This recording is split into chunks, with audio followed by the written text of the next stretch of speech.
UFC 297, Strickland versus du Plessis. We got the middleweight belt and the women's vacant bantamweight belt on the line this weekend in Toronto. Lots of Canadian talent on this card, lots of great fighters in pretty much every weight class being represented. And let's get right into it. Let's break these cards down, and I'm going to give you my picks and predictions for each fight.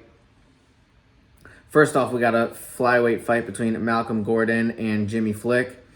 Malcolm Gordon is the minus 210 favorite, 2-3 in his last 5 fights.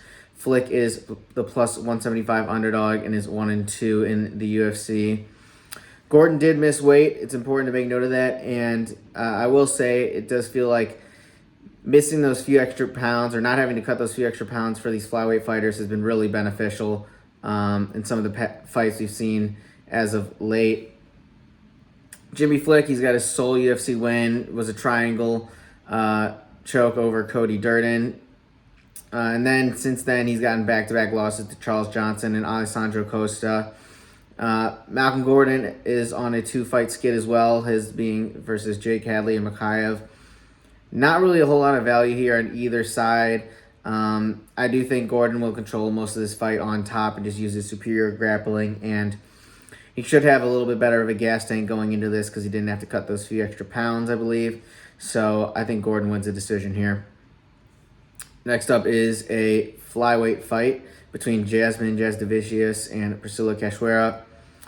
Jasudavicius is one of the bigger favorites on the card, minus 380, 3-2 in her last 5 fights. Cachoeira is also 3-2 in her last 5 fights and is a plus 300 underdog.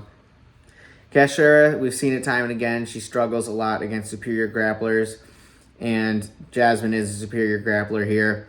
I think that's really going to be the story of the fight. I think Jasmine wins a decision in probably a pretty boring fight where she just controls top position the whole time, and there's never really a doubt. So Jasmine by decision is going to be the pick. Next is a welterweight fight between Yohan Lainesse and Sam Patterson. Lainesse is the minus 140 favorite here. He's 1-2 in the UFC. Sam Patterson's the plus 120 dog, and he is 0-1 in the UFC.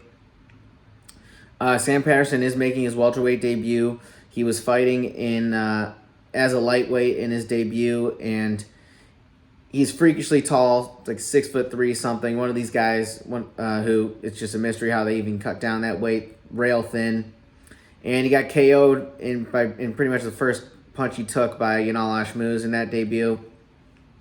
And really took a lot of unnecessary shots after that. It was one of the more troubling KOs we saw that year.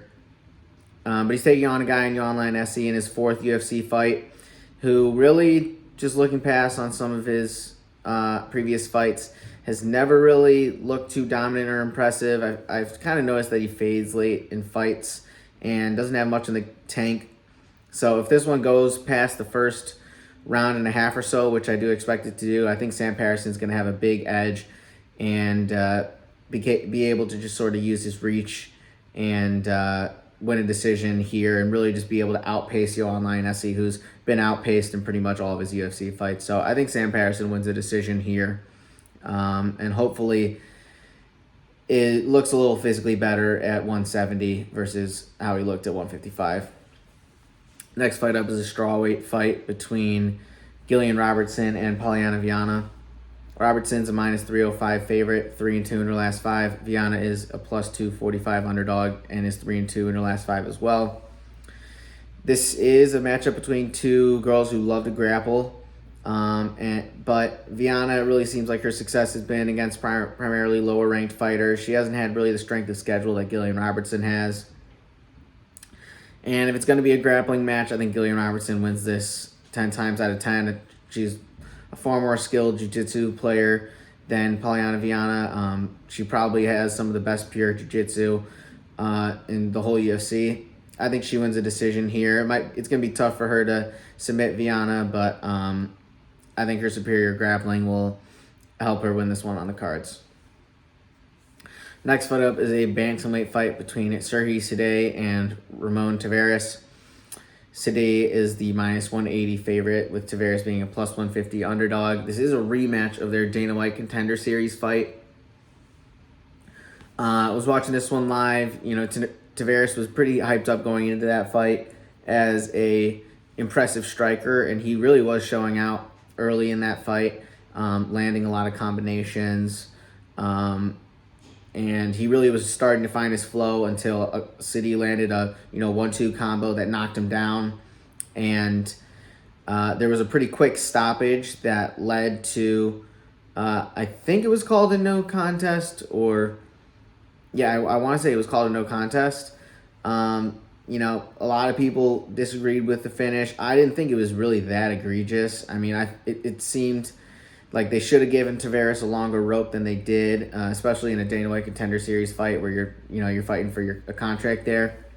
But I was pretty confident that today would have found a finish regardless. I think we see a ball don't lie moment here from Sidey where he gets another KO and really clears all the doubts about the first fight. Next fight is a featherweight fight between Charles Jourdain and Sean Woodson. Jourdain is the minus 205 favorite here. He's 3-2 in his last 5. Sean Woodson is the plus 170 underdog. He's 3-1-1. This line shocked me, I'll be honest. I thought it'd be a lot closer, and if you made me guess, I would have guessed that Sean Woodson would have been a slight favorite, honestly, which, is giving me a bit of confidence in my pick. I think Woodson hits harder. He's obviously going to have a reach advantage. He's going to have a reach and height advantage against anyone. But really, this is kind of a fade Charles Jourdain play for me. He had an impressive win versus Ricardo Ramos. And then before that, he beat Chrome Gracie. But Chrome Gracie, I mean, you can put him on a short list for worst fighters ever, at least worst showings ever, that he had in that Charles Jourdain fight. It was just honestly embarrassing to watch. And I think Charles Jourdain gained a lot of stock from that fight that really he shouldn't have, because most people are going to, most people with a pulse in the featherweight division are going to beat Chrome Gracie in that state. If this one stays standing, I give a clear advantage to Sean Woodson, and I really don't see Charles Jourdain being able to take Sean Woodson down consistently enough to get a submission or to win a fight just purely relying on his grappling. Sean Woodson, I think he has pretty solid takedown defense, and he's got those long legs. It's hard to wrap your arms around him. I think Woodson fights off the takedowns and wins this one on the feet. I think he finds a KO, does the St. Louis Sniper. So Woodson by KO is going to be the pick. And that might just be my dog of the week. Our next up is a bantamweight fight between Brad Katona and Garrett Armfield. Katona is the minus 205 favorite. Armfield is the plus 170 underdog. Katona, he's a recent winner of most recent The Ultimate Fighter season. Guy who won the Ultimate Fighter before, had a few fights in the UFC, underwhelming. I think he lost to Merab and I forget who else. So he had to win tough to get his contract back, and now he's back and looks really impressive versus Cody Gibson in the finale. He does seem to have adopted a more aggressive style, more striking heavy approach, and he's much more willing to get into exchanges than I think we saw from him before in his first stint in the UFC, where he had a more grappling approach. I think he recognizes that sort of style may have, gotten him out of the UFC quicker just because he was less exciting to watch, truthfully. But I think we're going to be seeing a lot of that old Katona grappling approach versus Garrett Armfield here, because Armfield's a guy who's got a lot of power at 135, and he's going to be wanting to KO Katona like he KO'd his last opponent. I don't recall his last opponent's name, but he's a heavy-handed guy. I think Katona is going to have the distinct experience advantage here. He's been around the world. He's fought in a few different promotions, and he does have more UFC fights under his belt. I think Katona is going to grapple his way to a decision win here. Now, getting to the main card, here's where it gets really interesting. We have a featherweight fight between Movsar, Evloev, and Arnold Allen. Evloev is the minus 190 favorite. 17-0 undefeated, 7-0 in the UFC. And he's taking on Arnold Allen, who's the plus 160 underdog, 4-1 in his last 5. Of course, that one loss being to Max Holloway. Evloev, it does feel like this is a fight for that top 5 spot. I think it's possible that Allen falls out of the top 5 if he loses this. And Evloev really should be guaranteed a top 5 spot if he gets a win here over number 4, Arnold Allen. Evloev really has been kind of the boogeyman for a while in this division. A guy who has a lot of trouble finding fights, at least that's what they say, and that's why he, had to take on a dangerous guy like Diego Lopez on short notice when he probably should have been fighting ranked guys. I think he's got a phenomenal strategy for 3-round fights. He's got underrated striking, and he's able to keep it close and win a lot of striking exchanges. And then with like a minute left in the round, he likes to shoot for takedowns, and he mixes them in really well. You don't really see them coming, and he's able to just seal rounds away like that. He did it versus Dan Ige, although he probably could have won that one strictly on the feet. And the question here is, how is he going to handle that Arnold Allen pressure? Arnold Allen loves to throw flurries where he, kind of takes a more brawling approach, and it's worked out pretty well for him. The only guy who really was able to respond to it was Max Holloway, who's, pretty much the master at that sort of style. Allen at this type of value, I think, is tremendous value. You're getting a guy who's super talented. I think he's 10-1 in the UFC overall. That he's can do it against great guys, but I think this is going to be a tough matchup for him. I think Evloev wins a decision.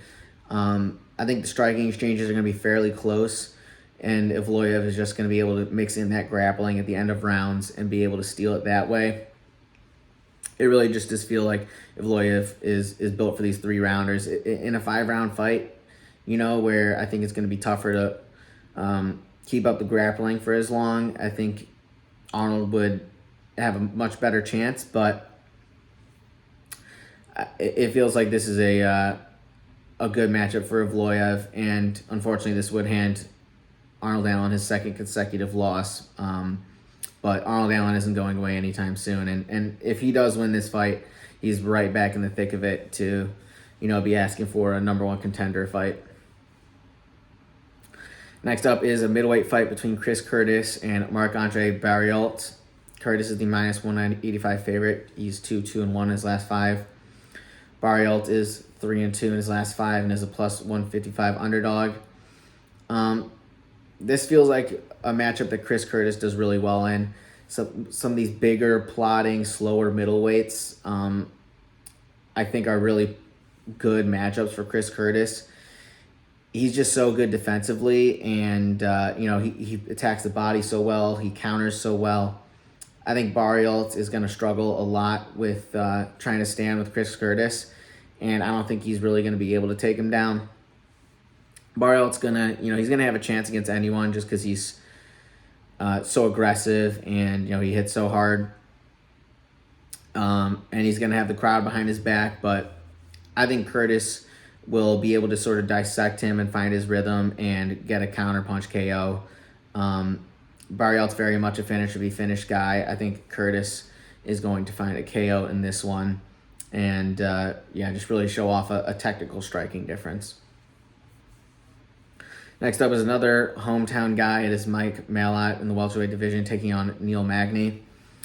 Malott is the minus 355 favorite, 3-0 in the UFC. Magny is plus 280 underdog and is 2-3 in the UFC. Malott's really set up to cement his stardom in this fight. He's going to be in front of the hometown crowd on a main event of a pay-per-view. He's got so much to lose and so much to gain in this fight. I think he's going to be looking for a finish here, and he's a guy who's, I just think athletically, at this point in Neil Magny's career, Malott's going to be able to just sort of manhandle him. He's the much more explosive guy, which, this is an explosive sport. And Magny has sort of, as of late, he struggled against the prospects that the UFC has matched him up with. And I think we've seen Magny been prone to being subbed a lot, especially in some of those like arm triangles and stuff. More of these jiu-jitsu positions that are physical, and it's just a matter of controlling your opponent. And I could see Malott winning this one by submission, so that's going to be the pick. Malott by sub in, I'll say, the second round. Finally, we have our co-main event. It is for the vacant bantamweight belt. It's Mayra Bueno Silva taking on Raquel Pennington. Silva's the -160 favorite. She is 3-1-1 in her last 5. And Pennington's a +135 underdog on a 5-fight win streak. This division really has been sort of the least competitive division in the UFC. You had Amanda Nunes, reigning with an iron fist for so long. Of course, Juliana Pena took the belt off her in that one fight, but Amanda wasted no time getting it back and then, retiring on top. And now we have this vacancy, and there really wasn't an obvious pairing of fighters, I'd say, to put in this fight. But I think, the UFC probably got the two best, not counting Juliana Pena with these two fighters. And this should be a really entertaining fight. I think Raquel is used to fighting bigger opponents. She's going to be the naturally bigger fighter in this one. And she's taking on girls like Ketlen Vieira and Macy Chasson, who are really big. Whereas Mayra is going to be around the same size. Mayra is a super dangerous finisher. She's got a bunch of submission wins, and you really can never feel safe with her on the ground.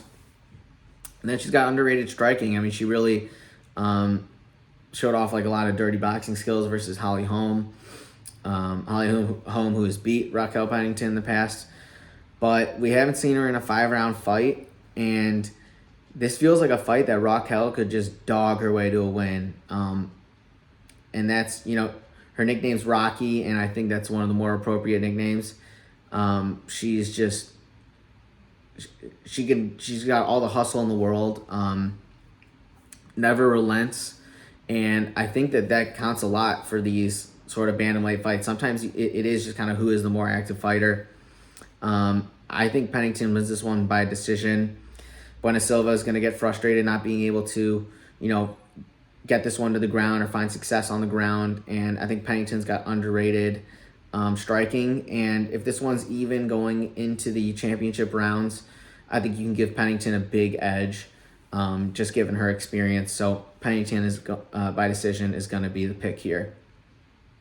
I think that has the potential to shock a lot of people, though, that fight, because let's just say not everyone was the most thrilled by the matchup, but sometimes those are the fights that are the craziest. So I'm excited for that one. And then finally, we do have our main event. It is Sean Strickland, the champ, taking on Dricus du Plessis. Earlier in the week, Sean was hovering around like a -130 favorite, but it's come down to pretty much a pick'em. Last I checked, had Sean at -115 and DDP at -105. So there is some money coming in on DDP as of late. And this was a really tough one to pick. I'll just be totally honest. And it's about as much of a coin flip as you'll get in a championship fight. I'm a guy who was, tooting Sean's horn, whatever, for a very long time. I think he was super disrespected as a contender before he got the belt. And people really, I think, oversimplified his style. They thought, okay, he's the guy who really just throws jabs and straights, how skilled can he really be? Like, what's he doing that's so special? And I think people are starting to realize that what he was doing was incredibly technical. He's so defensively sound. He's got the shell sort of defense that sort of gym him and Chris Curtis have kind of become famous for. He's a super hard guy to hit. And the clinic he put on Izzy to win the belt was really impressive. I did pick Izzy in that fight, but I checked the tape. I did say that I gave Sean a much bigger chance than really anyone else I felt was giving him, because I think he's more technical than people realize. It took a guy like Alex Pereira, who's hits like a truck and has, one of the most decorated kickboxing backgrounds, to really expose him on the feet. I'm glad that people are recognizing Sean for the talent that he is in the octagon. And he's taking on a guy in DDP, though, who is just an absolute juggernaut. DDP hasn't lost since 2018, where he did get KO'd by Roberto Soldic, a guy who, was kind of ruling KSW, one of the better MMA promotions outside the UFC in the world. But he hasn't lost since then. And I think DDP was a guy who was underappreciated as well. But that was a bit more deserving, because we kind of saw him memeing himself in his first UFC fights. He took on Darren Till and Brad Taveras, and he's got the clip where he tries to hip toss Taveras and he just lands up on his back. Or, he fought Darren Till and he looked kind of lethargic and didn't dominate the way that I think a lot of people felt he should, even though he ended up finding the finish versus these guys. But then comes the Whitaker matchup, a fight that everyone counted him out, myself included. And he absolutely showed out and shut up all the haters and the doubters and finished Whitaker in that fight. And that was really eye-opening for me, because I think that was the best example of him showing off his physicality. He's massive for the middleweight division. I mean, I think you stand him up against most 205ers, and you would think that he belonged in that division. Even though he's the same height as Sean, he's super built. He's got those broad shoulders, and he's a guy who, if he gets on top of you, I don't see many people being able to get up. And we saw Sean versus that Dagestani guy's name, whatever, Magomedov, whoever he fought previously. We saw him kind of run into a bit of trouble grappling, which I think DDP could potentially expose, even though Sean was able to, wrestle his way out of that predicament. He definitely looked close to getting his back taken and being into a really precarious position versus Abus. But the big previous fight I'm looking at to sort of educate my choice here is the Cannonier fight. And that's a fight that I felt Sean won, but you saw him be deterred by the power. You saw him be a little bit more hesitant. Is he going to be hesitant in this one?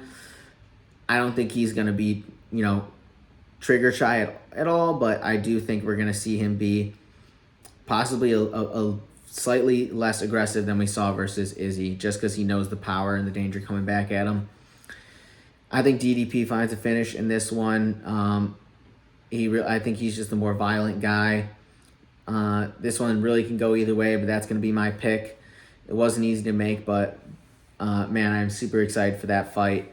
And I think, regardless of who wins, it's going to be great for the division. I think, the middleweight division's really been the most interesting it's been in a long time. And this should be an incredible fight. With that, that's the picks. Thank you for watching. This has been Phone Home MMA. I'll catch you all on the next one.